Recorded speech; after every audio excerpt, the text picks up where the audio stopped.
ጤና ይስጥልኝ የቻናሌ ቤተሰቦች ለዕለተ እሁድ የተደመጡ አዳዲስ የዝውውር መረጃዎችን ይዤላችሁ ቀርቤያለሁኝ። አርሰናል አዲስ የፊት መስመር የአጥቂ ስፍራ ተጫዋች ለማስፈረም ጥረት እያደረገ ይገኛል። ትኩረቱን ወደ ዩቬንቱስ አድርጓል። ኬናን ይልድዝን ለማስፈረም መድፈኞቹ ፍላጎት አላቸው ተብሏል። ስለዚህ ዝውውር ዝርዝር መረጃዎችን እነግራችኋለሁ። ማንቸስተር ዩናይትድ ቤት ውስጥ ማርከስ ራሽፎርድን የተመለከተ አዲስ መረጃ ወጥቷል።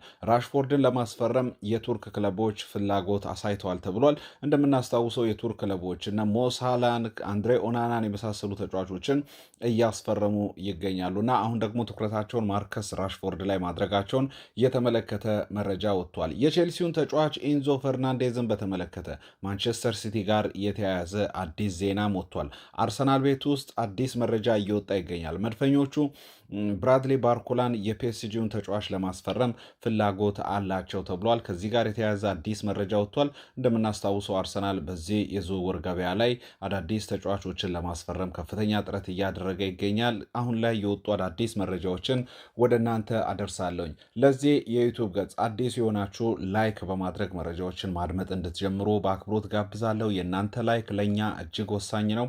ላይክ በማድረግ መረጃዎችን እንድታደምጡ በአክብሮት ጋብዛለሁ። በቀጥታ ወደ መረጃዎች ተሸጋገርን። በቅድሚያም አርሰናልን የተመለከተ መረጃ እናድርስ። አርሰናል በክረምቱ የተጫዋቾች የዝውውር መስኮት ከበርካታ ተጫዋቾች ጋር ስሙ ሲነሳ የቆየ ክለብ ነው። መድፈኞቹ እንደምናስታውሰው የአስቶን ቪላውን ተጫዋች ሞርጋን ሮጀርስን ለማስፈረም በቅድሚያ ስማቸው ሲጠቀስ ነበር። ይሁንና ግን ቼልሲ ሳይታሰብ ይህንን ዝውውር መጥለፉ ይታወሳል። ከዛ በኋላ አርሰናል ደግሞ የሪያል ማድሪዱን ተጫዋች ቪኒሺየስ ጁኒየርን ለማስፈረም ከፍተኛ ጥረት ሲያደርጉ ቆይቷል። በመጨረሻም ቪኒሺየስ ጁኒየር በሪያል ማድሪድ ለመቆየት ምርጫውን ማድረጉ የሚታወስ ነው። ታዲያ መድፈኞቹ አሁንም ቢሆን የፊት መስመራቸውን ለማጠናከር ጥረት እያደረጉ ይገኛሉ። ትኩረታቸውን የፒኤስጂው ተጫዋች ብራድሊ ባርኮላ ላይ ማድረጋቸውን መረጃዎች እየወጡ ይገኛሉ።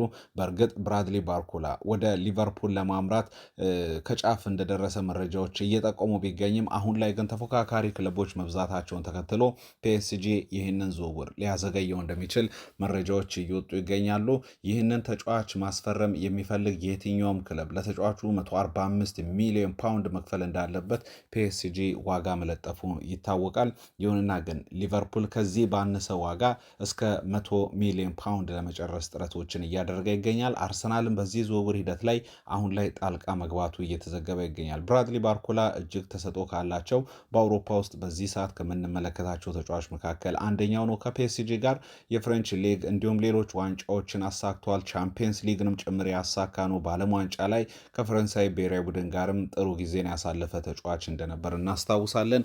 አሁን ይህንን ተጫዋች መድፈኞቹ ማስፈረም ይፈልጋሉ ተብሏል። አንድሬ በርታ ቀጣይ ትኩረቱን እዚህ ተጫዋች ላይ እንዳደረገ ነው መረጃዎች እየወጡ የሚገኘው። መድፈኞቹ በዚህ የተጫዋቾች የዝውውር ገበያ ላይ ሁለት ተጫዋቾችን በዋናነት አስፈርመዋል።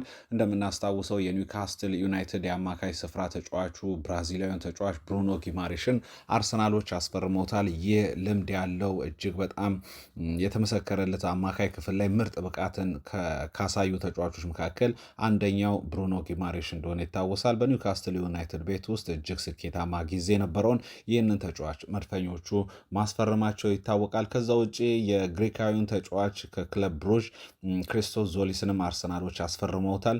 ይህ ተጫዋች ጥሩ ብቃት ያለው ወደፊት ለአርሰናል እጅግ ብዙ ግልጋሎትን ሊሰጥ የሚችል ተጫዋች እንደሆነ ከዚህ ቀደም በተደጋጋሚም ስለዚህ ልጅ ዝውውር መረጃዎችን ወደ እናንተ ማድረሴ ይታወቃል። አሁን አርሰናል እንግዲህ ትኩረቱን በቀጣይ ያደረገው ብራድሊ ባርኮላ ላይ ነው። ይህ ዝውውር ምን ላይ ሊደርስ ይችላል የሚለውን በሂደት የምንመለከተው ነው የሚሆነው። ማንቸስተር ዩናይትድ ማርከስ ራሽፎርድን አሁንም ቢሆን ለመሸጥ ፍላጎት አለው። የተሻለና ትክክለኛ ገዢ ክለቡ ትክክለኛ ዋጋ የሚያቀርብ ክለብ ካለ ራሽፎርድ ማንቸስተር ዩናይትድን ሊለቅ ይችላል። ይሁንና ግን የተጫዋቹ ፍላጎት አሁንም ወሳኝነት አለው። ተጫዋቹ በትልልቅ የአውሮፓ ክለቦች ካልሆነ በስተቀር የመልቀቅ ፍላጎት የለውም ነው የተባለው።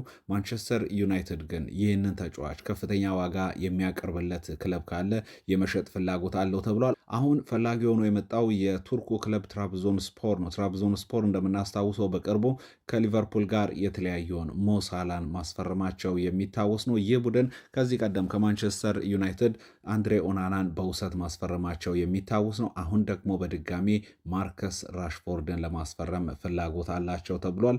በእርግጥ ማርከስ ራሽፎርድ ወደ ቱርክ ክለብ፣ ወደ አሜሪካን እንዲሁም ወደ ሳውዲ ሊጎች በዚህ ሰዓት የመሄድ ፍላጎት እንደሌለው ነው መረጃዎች እየጠቆሙ የሚገኙት። ይሁንና ግን ተጫዋቹን ማሳመን የሚችሉ ከሆነና በቂ ዋጋ መክፈል የሚችሉ ከሆነ ማርከስ ራሽፎርድን ማንቸስተር ዩናይትድ መልቀቅ ይፈልጋል ተብሏል። በሂደት ግን ማንቸስተር ዩናይትድ ተጫዋቹን እንዴት ባለ መልኩ አስማምቶት ሊለቅ ይችላል የሚለው ነገር እጅግ እየተጠበቀ የሚገኝ ጉዳይ ነው። ተጫዋቹ በዚህ ሰዓት ላይ በማንቸስተር ዩናይትድ ቤት ውስጥ ቆይታ ማድረግ እንደሚፈልግ ነው የተለያዩ መረጃ ምንጮችም እየጠቆሙ የሚገኙት። በማንቸስተር ዩናይትድ ቤት ውስጥ ዳግም ህይወት መጀመር ይፈልጋል፣ በዛ ስኬትን መጎናጸፍ ይፈልጋል የሚል መረጃዎች እየወጡ ይገኛሉ። ራሽፎርድ በተደጋጋሚ በዩናይትድ ቤት ውስጥ ከዚህ ቀደም እድሎች ተሰጥተውት ያንን እድል መጠቀም እንዳልቻለ ይታወሳል። በዛው ልክም በማንቸስተር ዩናይትድ ቤት ውስጥ የማይረሱ የስኬት ጊዜያትንም ጭምር ማሳለፍ የቻለ ተጫዋች ነው። አሁን ግን በቀጣይ የራሽፎርድ ውሳኔ ይጠበቃል ተብሏል። ሌላኛው የዝውውር መረጃችን ኢንዞ ፈርናንዴዝን ይመለከታል። የቼልሲ አማካይ ስፍራውን ተጫዋች ኢንዞ ፈርናንዴዝን ለማስፈረም ማንቸስተር ሲቲ ፍላጎት አለው ተብሏል። ሲቲ እንደምናስታውሰው ሮድሪን ሊለቅ መቃረቡ የሚታወስ ነው። ሮድሪ ወይ ባርሴሎና አሊያም ደግሞ ሪያል ማድሪድ የመቀላቀሉ ነገር የሚቀር አይመስልም።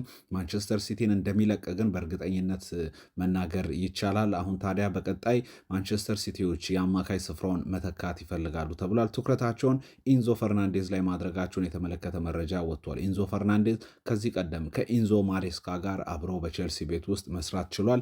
ኢንዞ ማሬስካ አሁን ደግሞ የማንቸስተር ሲቲ አሰልጣኝ እንደሆነ ይታወቃልና ይህንን ተከትሎ ይህንን የአማካይ ስፍራ ተጫዋች ኢንዞ ፈርናንዴዝን ክለቡ እንዲያስፈርም ለማንቸስተር ሲቲ ኃላፊዎች ኢንዞ ማሬስካ ተናግሯል የሚል መረጃዎች ወጥተዋል። በቀጣይ ኢንዞ ፈርናንዴዝ ቼልሲን መልቀቅ ይፈልጋል። ቼልሲን የሚለቅ ከሆነስ የትኛው ክለብ መዳረሻው ሊሆን ይችላል የሚለው እጅጉን እየተጠበቀ የሚገኝ ጉዳይ ነው። የእንግሊዝ ፕሪሚየር ሊግ ሊጀምር 12 ቀናት ብቻ ቀርተውታል። ታዲያ በእነዚህ ጊዜያት ውስጥ ክለቦች የትኞቹን ተጫዋቾች አስፈርመው የትኞቹን ተጫዋቾች ሊለቁ ይችላሉ የሚለው እጅግ በጣም እየተጠበቀ የሚገኝ ጉዳይ ነው። ሌላኛው የዝውውር መረጃችን ማንቸስተር ሲቲ ቤት ውስጥ ኦማር ማርሙሽን ይመለከታል። ኦማር ማርሙሽ የግብፃዊ ተጫዋች ከፍተኛ ትኩረት ተሰጥቶት ወደ ማንቸስተር ሲቲ ከመጣ በኋላ የተጠበቀውን ያክል ነው ማለት አንችልም። አንዳንድ ጨዋታዎች ላይ ጥሩ ብቃቶችን ያስመለክተናል። በዛው ልክም ተጠባባቂ ወንበር ላይ አብዛኛውን ጊዜ የምንመለከተው ተጫዋች ነው። አሁን ይህንን ተጫዋች ለማስፈረም ኒውካስትል ዩናይትዶች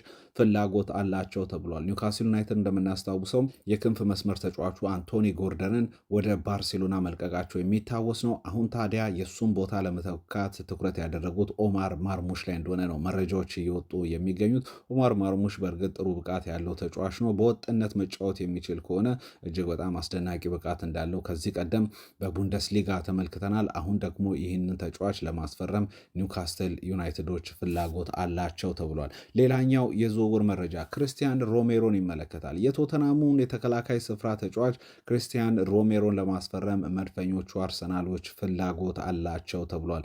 ሮሜሮ ከአርጀንቲና ብሔራዊ ቡድን ጋር የዓለም ዋንጫን ያሳካ በዓለም ዋንጫ ላይ በ2026 ዓለም ዋንጫ ላይ እስከ ፍጻሜ ድረስ መጓዝ የቻለ አስደናቂ የተከላካይ ስፍራ ተጫዋች እንደሆነ ይታወቃል። ከጸባይ ጋር ተያይዞ በእርግጥ የሚነሱበት አንዳንድ ጉዳዮች ቢኖሩም በጨዋታ ረገድ ግን ቡድንን በመጥቀም እጅግ በጣም ላቅ ያለ አስተዋጽኦን ማበርከት የሚችል ተጫዋች እንደሆነ ይታወቃል። ይህንን የተከላካይ ስፍራ ተጫዋች ለማስፈረም መድፈኞቹ አርሰናሎች ፍላጎት አላቸው ተብሏል። ቶተናምና አርሰናል እንደምናስታውሰው የለንደን ደርቤ ክለቦች ናቸው። ታዲያ ወደ ተቃራኒው ወደ ተቀናቃኙ ቡድን ቶተናም ይህንን ተጫዋች በቀላሉ ይለቋል ተብሎ አይጠበቅም። አሁንም ቢሆን ቶተናሞች ለአርሰናል መሸጥ እንደማይፈልጉ እየተናገሩ ይገኛሉ።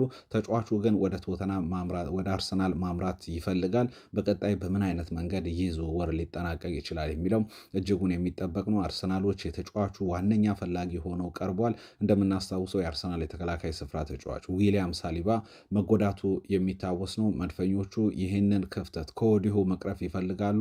ለቀጣዩ የውድድር ዓመት በእንግሊዝ ፕሪሚየር ሊግ ይበልጥ ተጠናክረው መምጣትን ይፈልጋሉ አርሰናሎች። ታዲያ ክፍተት አለበት ተብሎ አርሰናል በዚህ ሰዓት እየተነሳበት የሚገኘው የተከላካይ ስፍራው ነው። ሳሊባ ተጎድቷል።